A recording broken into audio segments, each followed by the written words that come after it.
Salut tout le monde, c'est Ricky Kibook et on se retrouve pour une première vidéo. Et voilà.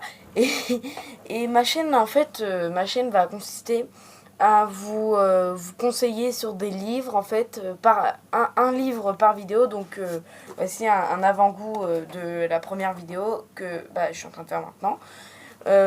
Donc on va le voir après, celui-là. En fait, elle va conseiller des livres, elle va critiquer des livres.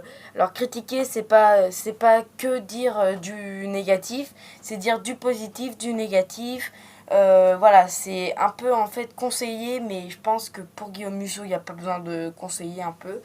Donc les livres, si vous trouvez par exemple ce livre-là, si vous trouvez que c'est pour comme c'est marqué 9-11 ans, excusez-moi, mais c'est pour tout le monde. Je suis bien en train de lire un roman, un gros roman, donc comparé à ça, voilà, autant y aller jusqu'au bout.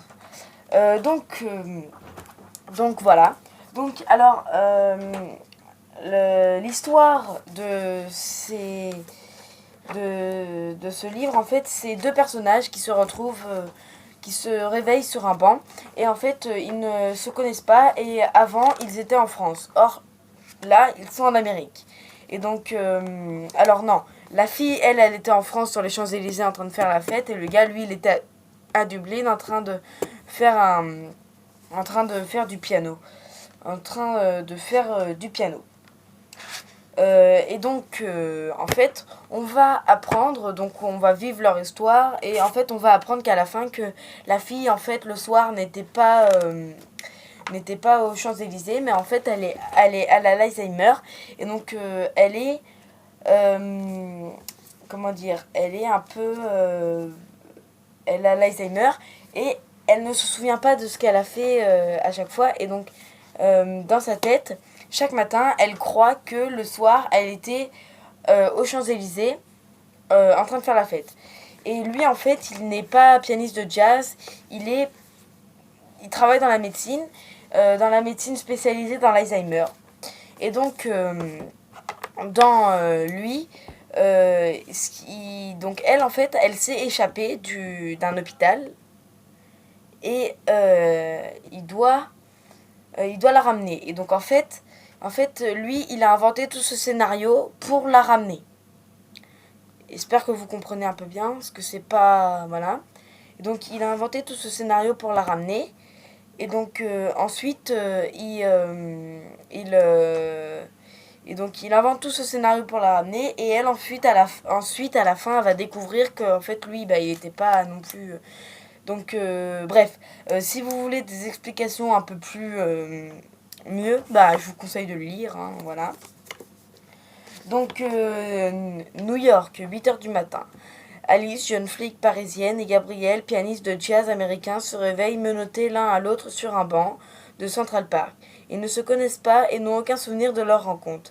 La veille au soir, Alice faisait la fête avec ses copines sur les Champs-Élysées, tandis que Gabriel jouait du piano dans un club de Dublin. Impossible et pourtant. Donc maintenant, on va passer à mes critiques donc personnelles. Donc critique, donc point positif. Histoire intrigante, très intrigante et bien faite, bien construite, bien mise en page. Félicitations. Donc point négatif, rien de spécial de négatif, à part que les flashbacks reviennent souvent. Donc il y a au moins 3 chapitres de flashbacks et ça peut être un peu dérangeant, oui. Et donc voilà, donc pour cette première critique, j'espère que ça vous a plu. On se retrouve maintenant avec un avant-goût de la prochaine vidéo. Donc ça s'appelle Un chat contre les loups. Donc de 9-11 ans, oui je sais, c'est... comme je l'ai dit, c'est pour tous les goûts. Donc vous allez pas me... c'est pour tous les goûts. Et donc voilà. Et le prochain après qui aura lieu quand j'aurai fini ce gros livre de 440 pages qui s'appelle Ceux qui seront de Pierre Bordage. Est un livre, voilà, un gros livre. Et donc je vous quitte avant que ça ne se coupe automatiquement. Bye bye, c'était Ricky Book.